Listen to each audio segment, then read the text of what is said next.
Kuna baadhi ya watu ambao wao huwa hawaelewi. Maana mara ya kwanza walikuwa unakataa kwamba hatuko kwenye mahusiano, ni kazi. Tukiingia mtandaoni watu wanakuita wifi Nigeria na nini na wanakupokea vizuri sana. Yeah.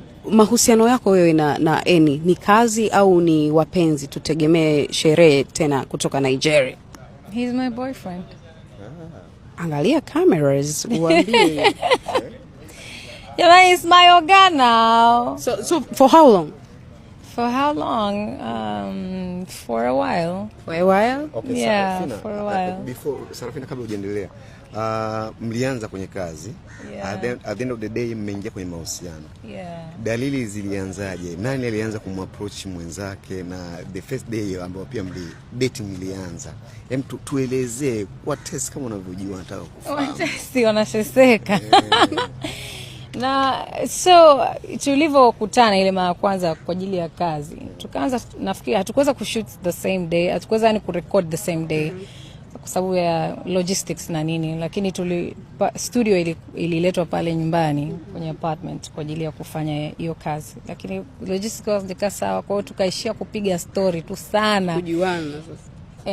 Ilikuwa hatujapanga kwamba sasa okay havijakaa sawa tupige story, no, yani it just happened naturally. We just loved being around each other. We love each other's company. Chemistry ilikuwa nzuri, energy was great.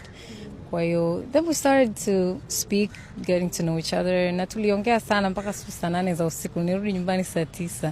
Nilirudi nyumbani guys. Yeah, so yeah, kwa hiyo yeah, ndo ilianzia hapo. Sasa mbona brush? Mbona unaona hivyo? Mbona? She's in love. Are you in love?